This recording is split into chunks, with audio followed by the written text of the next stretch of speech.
নমস্কার। আমরা সপ্তাহে 3 দিন নিজের পাড়ার ছোট ছোট শিশুদের সাথে কিছু কার্যকলাপ করব।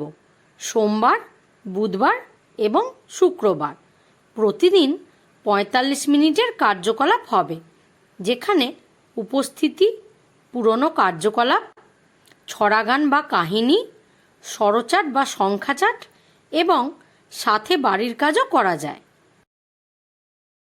এরপর সপ্তাহে 3 দিন শিশুদের সাথে আমরা কি কি কার্যকলাপ করব, আসুন তা জেনে নিই।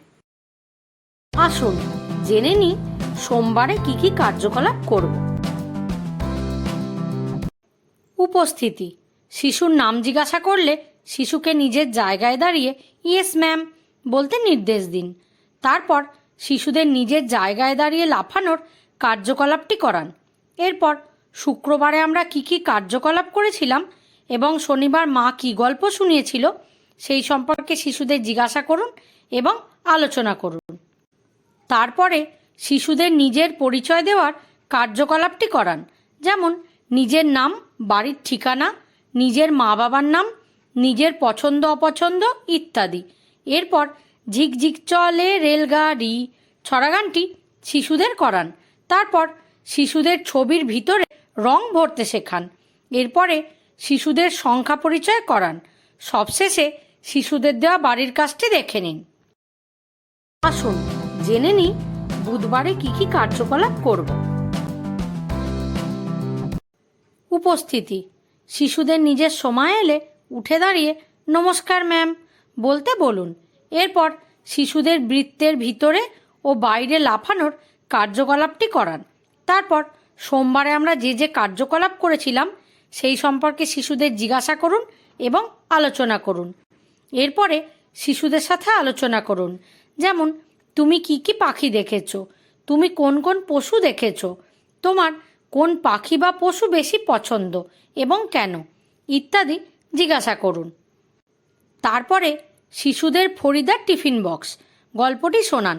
এবার শিশুদের জিজ্ঞাসা করুন গল্পটি তোমাদের কেমন লেগেছে। গল্প সম্পর্কিত কিছু সহজ ও কঠিন প্রশ্ন শিশুদের জিজ্ঞাসা করুন। এরপরে শিশুদের গল্প সম্পর্কিত ছবি আঁকতে উৎসাহিত করুন। শিশুরা কি ছবি এঁকেছে তা অবশ্যই জিজ্ঞাসা করুন। তারপরে শিশুদের বালতিতে বল ফেলার কার্যকলাপটি করান। সবশেষে শিশুদের বাড়ি থেকে পরিবারের কে কি পশু বা পাখি পছন্দ করে তা জেনে আসতে বলুন। আসুন জেনে নিই শুক্রবারে কি কি কার্যকলাপ করব। উপস্থিতি। শিশুদের নিজের সময় এলে উঠে দাঁড়িয়ে গুড মর্নিং ম্যাম বলতে বলুন। এরপরে শিশুদের এক পায়ে লাফানোর কার্যকলাপটি করান। তারপরে বুধবারে আমরা যে যে কার্যকলাপ করেছিলাম সেই সম্পর্কে শিশুদের জিজ্ঞাসা করুন এবং আলোচনা করুন। এরপরে শিশুদের আকার অনুযায়ী বর্গীকরণ করতে শেখান। তারপর হাতি রাজা কোথায় যাও ছড়াগানটি শিশুদের করান। এরপরে শিশুদের সংখ্যা কার্ড দেখিয়ে বস্তু গুনতে শেখান। তারপরে শিশুদের সাথে মিউজিক্যাল চেয়ার খেলাটি খেলুন।